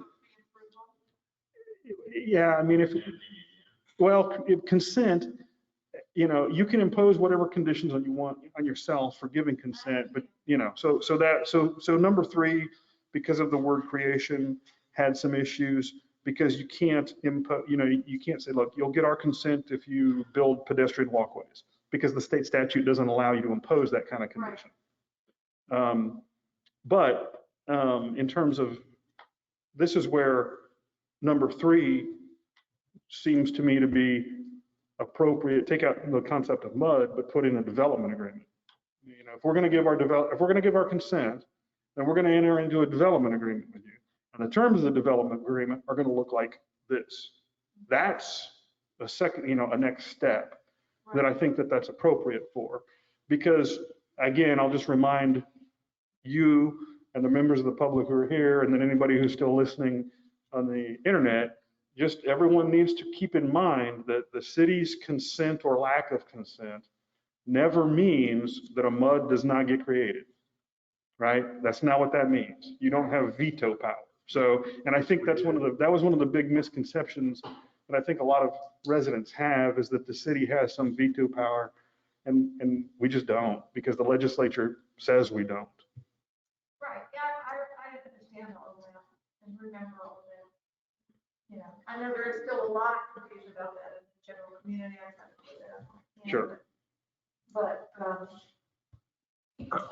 anything else on it? Or, I mean, I'm certainly happy to submit this as a draft, to be amended. If there's other stuff that we need to put in here or we need to take out to amend it. Certainly open to that. Okay, I've got a question for Brad, and that would be, this is a mud policy that what has been tendered, and then you have referred to a development agreement. Would there be a separate policy for that? Or would it be included in the mud? I would approach it as a separate, I mean, you can pass it all as one document with a heading that says, mud policy, and then a secondary heading that says Well, development it's agreement. still going to say the same thing. Right. Whether it's in one document or two documents. Right. You got to get past number one to get to number two. Correct. Okay. And the water code contemplates that. And so I think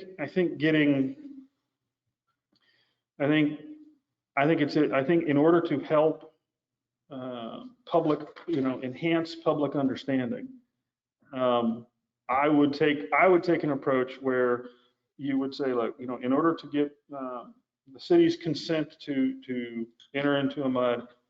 Well, let me back up for 1 second.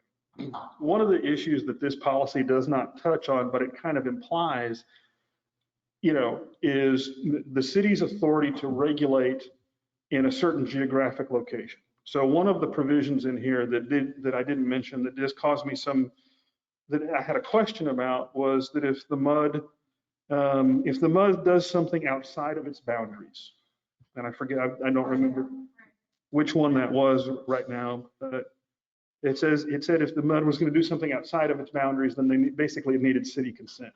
Here's the problem with that, is that, and the mud that y'all reviewed already is a perfect example of that.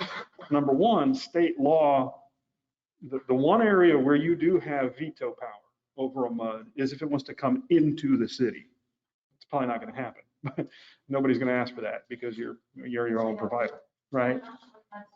Right. But they can't come into the city limits without your consent. Okay. So that you do have veto power within your city limits, but that doesn't really happen. What we're talking about is in your ETJ. A city has only limited regulatory authority in its ETJ. But in like, for example, the mud that came before you already, part of it was in your ETJ, part of it was outside of your ETJ. And so the city's ability to regulate in territory, any kind of regulation in territory that is outside of its ETJ could be challenged, even if an agreement, even if a mud or a developer, whoever agreed to it, if you try and enforce something that's totally outside not only your city limits, but also your ETJ, even if they agreed to it, I don't know that they would, but even so, that could be challenged by a third party who says, hey, you're exceeding your authority. So those are the kind of things that I would want to, address in here. And I don't remember which number that was. But yeah, that was the other provision is that we just need to keep in mind. Number 8. Let me see.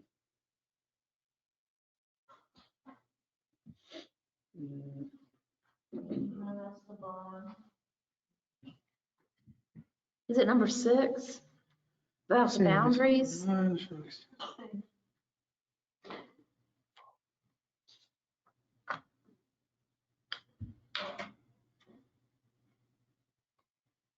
think maybe number 7. Let me see. 6 or 7? The mud shall not allow use of easements or stormwater drainage facilities under control by the mud from property development outside its boundaries. Okay, yeah, it was number 7. Could be. So number 7 says that the mud shall not allow the use of easements or stormwater drainage facilities owned or controlled by the mud for any purpose, for any property or development outside its boundaries without the consent of the city. And so,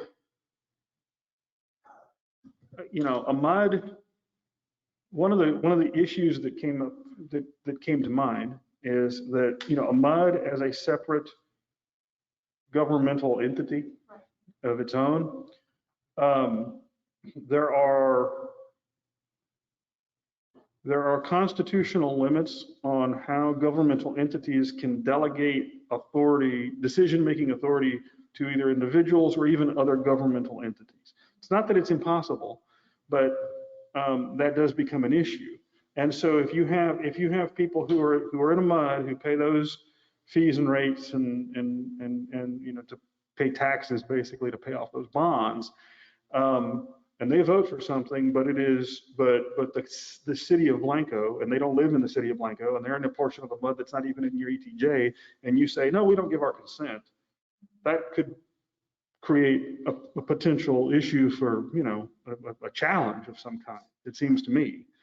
I'm just trying to think through various scenarios off the top of my head, but that is something that it could be one of those time bombs that we don't realize that comes back and bites you down the road. So that a provision like that did also cause me to just think about the potential for conflict. Okay.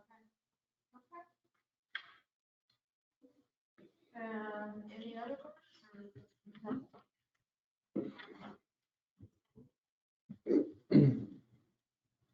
This might be something we need to sit down and go over a lot more detail than we could do here tonight. Well, and that's what I was wondering. I mean, do we want to give Brad authority to maybe separate, like you're saying, we need a development agreement, and then he can separate the two? I mean, I think we're all, I'll say. No, it can't. I mean, it can be, which is with different headings. I mean, that's we just need to differentiate. We just need to be, because this document here only talks about MUDs and mud creation. It doesn't really address development agreement standards that we would expect. And so there were just some headings. That's a matter of headings, or You're saying development agreements that might not have to do with a MUD? Or you're No. saying the development agreements adopted pursuant. Yeah. Yeah, I mean, I guess from what I understand he's saying is you set your mud policy, Right. and then when you give your conditional or whatever type consent for the mud, then it goes to the development agreement, and that would be a separate policy. Isn't that what happens anyway? We don't have a policy. We don't have either one. Yeah, it's what happens anyway, but you need to have a pre-formatted policy, just like you've done with your draft of this mud ordinance. So that somebody wants to Well, I develop a mean, mud, you look at both of them and say, well, there's no way I'm going to do this. Well, what I'm in favor of is, and I'm not going to make a motion yet, but what I would be in favor of would be authorizing Brad's firm to review and make recommendations to the mud policy that the two of y'all have submitted for consideration, to where they feel it's enforceable. And then secondly, to make a recommendation and draft us a development agreement policy as well. Because we know that's coming. I mean, we're going to need that sooner than we may need the mud policy. We should probably be connected to our UDC. Well, to some extent. I guess I don't see why we can't do both. mean, I am wanting to do, I'm in favor of doing both, but it's two separate documents. I mean, it doesn't really make it, it just seems to me it make it simpler to have two documents. And here's the one for the mud, and here's, once you get consent, then the development agreement. And the mud can reference the development agreement. It's just a separate document. Here's this is maybe where I'm confused. So I'm looking at a development agreement as a specific agreement with a specific mud. We're going to enter into a development agreement with a specific mud. And we're going to go back and forth, and they're going to say, yeah, we're going to give you this. That's not a standard thing. I mean, this would be the thing that the template they would look at first, coming for consent. We may have a different, what I'm saying is we may have a different development agreement with one mud than we have with mud. Well, certainly you would expect there to be differences in the details, but in terms of a policy that is adopted, an official policy of the city that these are, and that way that puts developers and it puts your citizens on notice that, and again, a resolution with a policy goal or, development agreement goal, it doesn't bind the council to adopt or not adopt a particular development agreement. It just says that the policy of the city of Blanco is, before we adopt a development agreement related to a MUD, we want it to see A, B, C, and D, whatever. And that way, the citizens can go back and they can look, well, here's your policy, and here's the development agreement you adopted, and your development agreement either does or doesn't do A, B, C, and D. And so then they can hold the council to account, or say, hey, you guys did it, congratulations, whatever. But that way you've got standards by which the citizens know that before the city council is probably going to adopt this, these are the things we want to see in it. Or guide. Right. Like guidelines. Right, and that's what a resolution is. Yeah. A resolution is simply a policy statement of the city, no matter what's in it. That's the purpose of a resolution, is an official policy statement of the city. And so that's why a resolution is appropriate for what this is. And so all I'm suggesting is that and whether you do it in one resolution or you do it in two resolutions, I think it's easier to do it in two resolutions because it's just easier to digest. But if you did it in one resolution, it wouldn't be illegal. My point though is that what I'm envisioning is, okay, these are the things that we want to see before we're going to give consent with a MUD, either flat consent or conditional consent. And these are all of the things that we would want to see. And then part two is, if you get our consent, either flat or conditional, and we're going to enter a development agreement, these are the guidelines in a development agreement that we're going to expect you to abide by. And that way everyone knows going into it, this is, you get to step one, as the councilman said, you get to step one, you get our consent, and then here's the development agreement standards that we're going to expect you to abide by. I think that's great. I just don't understand why would we need to wait to pass this pending the development agreement? I think they're drafted in unison. One complements the other. I think when he, if are you wanting to pass this tonight?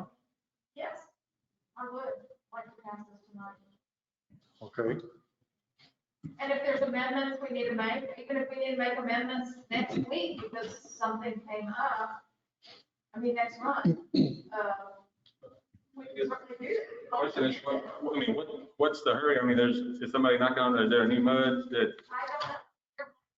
I think that they wouldn't be here before the next meeting, so we could have this, by the next meeting? I guess I don't understand the rush in it. I'd rather take the time, I'd like to get it right. I think there's a lot. It'd be different if we just had one or two little edits, but it seems like we have a lot of edits. Well, and Brad said he has not gone through the entire. Right, and he hadn't even, gone through the whole thing, so, and then, we do have a, new mayor coming in, new council coming, so, they're gonna be here for 2 years, so, that gives them a chance to have some input. Well, we still have another meeting before that happens. We That will don't. be. No, we'll have a new council. No, we have an election, in 2 weeks. Well, you get to start it, and then. You get to, You hand over the- walk out and go home. No. You get to drop the mic. I feel like, there's been a lot of, I don't know, maybe y'all haven't heard this, but people have asked me to get something in place so we're not caught off guard.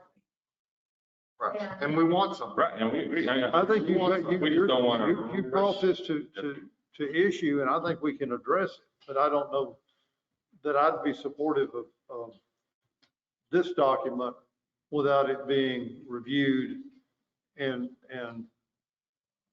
possibly modified by our attorney. Yeah, I do think we need to go before the. Legal The review. legal, to make sure. Let me, I've got questions, I guess, for Brad and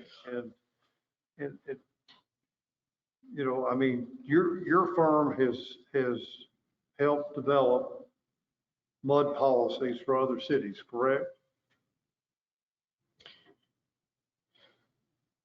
I don't want to tell you that we've done, I can't I think it's likely that, well, no, in fact, I'm almost certain that we have. I have never personally drafted a mud policy from scratch. But- And I hate to put you on this spot, and I'm certainly pleased with your guidance and everything, but would we be better suited or served to go to somebody that specializes in mud policy? That would be my partner, Art. So, I mean, like I said, I personally, my partner, Art Rodriguez, is the environmental specialist in our firm. And my other partner. Do you ever reach out to other firms that may have more expertise in a field to assist you? If they have more expertise in a particular field, like I wouldn't handle bankruptcy, but I wouldn't go to someone else for environmental or water law. I've got two of the best water law lawyers in the state in my firm. Are you familiar with Alan Boone Humphreys Robinson out of Houston? I've heard of them. Okay. And your abilities would be equal with theirs? Me personally, Yes. like I said, I would ask my partner, Art Rodriguez, to give his input on a mud policy because he's the water law expert. So, I would certainly rate his ability to provide you with a mud policy on par with anyone in the state. Okay. But I would defer to him on water law because he's the expert. That's what he does. In addition to being a city attorney, I mean, we all kind of overlap, but. Right, I understand. I mean, But if council wants to hire another firm. no, I'm not Then wanting for that, to that's hire another firm. I just want to feel comfortable with the directive I'm getting ready to give you. I hope. Oh, sure. No, I understand that. You know. No, I understand. Like I said, I mean, Kerry Russell and Art Rodriguez are two of the best water lawyers in the state of Texas. That I know. I've handled litigation. I've handled, these kinds of issues before, but I would defer to them on questions of water law. Art practices in front of the TCEQ primarily. That's what PCQ and PUC primarily. That's what he does. And he does utility for, cities all across. So when we engage you, we're engaging your firm and you have the assets. Yeah, you've engaged, right. Yes. You've engaged my firm already. And so I'm the one who shows up most of the time. Right, I understand. Okay. But if you want another firm for this, it won't hurt my feelings. I mean, I understand. I mean, but. Well, I just wanted to ask those questions and know what I mean, you've answered them and I feel comfortable with what you told me, but I felt I needed to get those answers. Sure. Because I didn't want to be this to be the first time you squeeze one. No, I hear you. Don't believe me. Don't worry. I don't touch things that make me uncomfortable.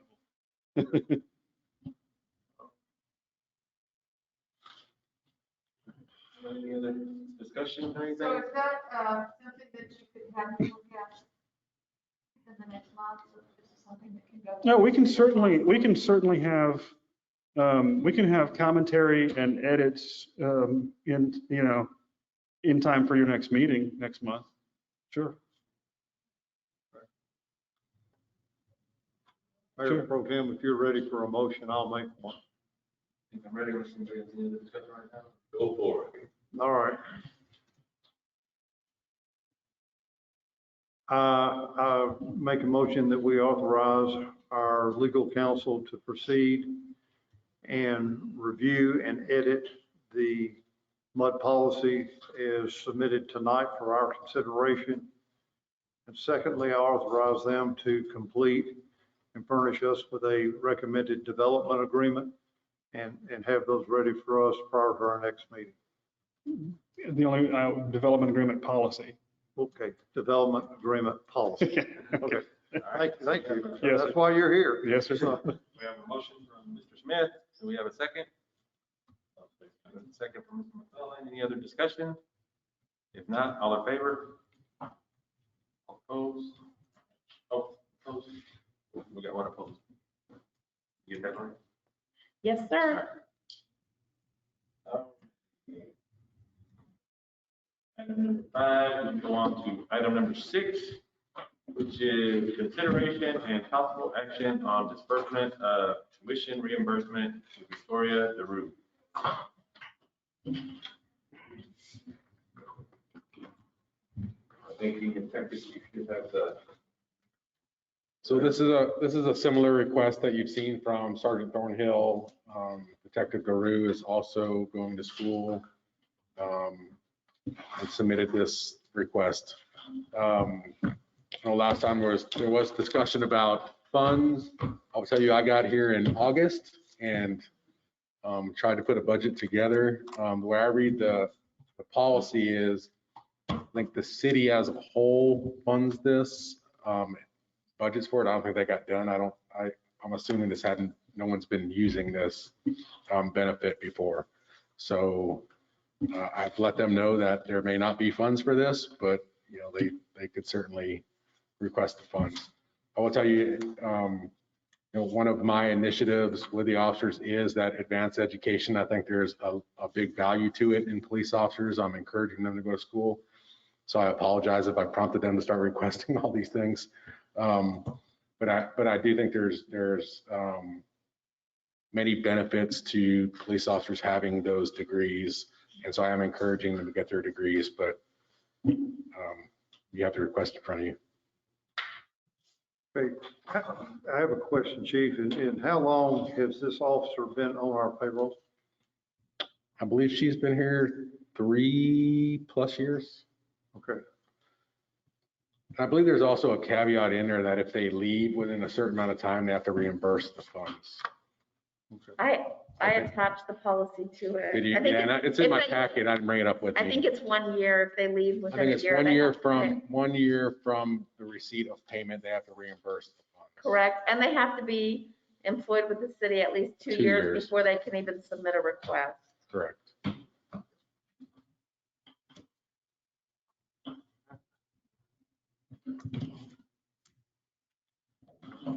But you're saying you don't have it in your budget under training enough? Yeah, see, so within departmental budget, we budgeted for departmental training, for their mandatory training, for their, their state mandated training, and then things like mental health officer and stuff. So the way I read the city policy is, because it states that it's based on funds available as determined by the city council. So when I read that, it kind of made me think that if I was budgeting it within my budget, then I wouldn't need to come to council with it. I could manage that within my budget. But the fact that it had to come to council, to me, kind of implied that, and again, I didn't know this when I was developing my budget, or I would have requested those budget funds to be placed into the city's line item, whatever line item that may be.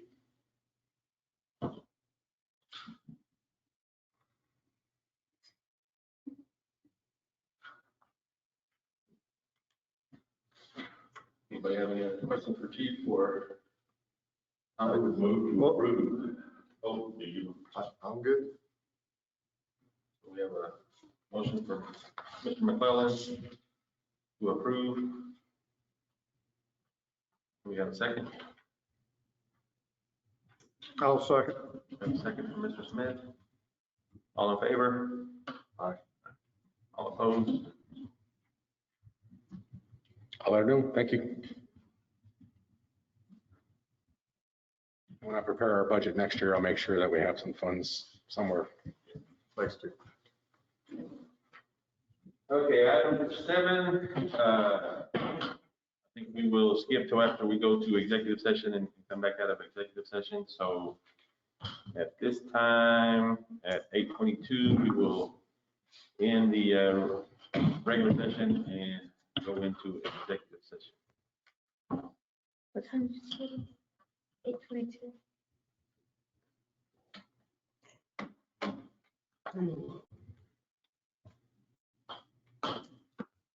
Your mic's on, I'll shut it off here.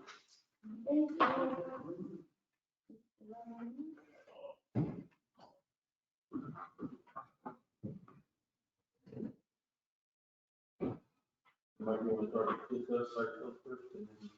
No, I think Will and Laura, and Tim Spade, and Brad. Yeah, I need Brad in here. Just Will and Lori, employees. This conference will now be recorded. Did y'all have a nice break?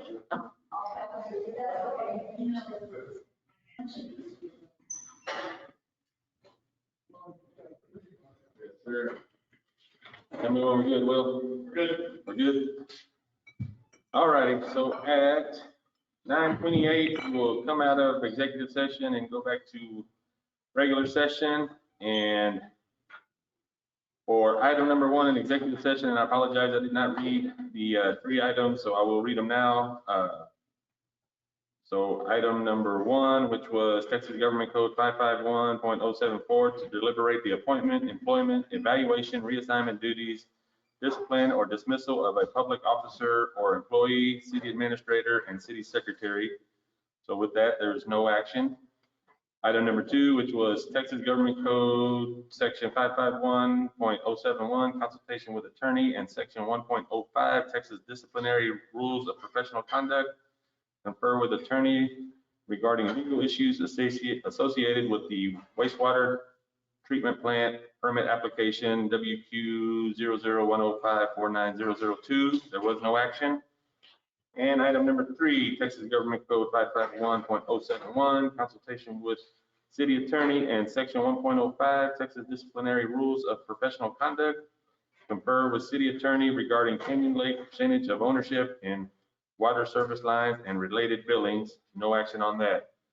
And then back to our regular new business, which was item number 7, which was consideration and possible action related to amendment of personnel policy manual related to office administrative functions. There is no action on that. So with that, I entertain a motion. That we're adjourned. We have a motion for, To adjourn, we yeah. have a motion for Mr. Smith. We have a second. Second for Mr. McClellan. Favor? Aye. All right. Oh, my God. See y'all next week. Say what time we adjourned? Adjourn.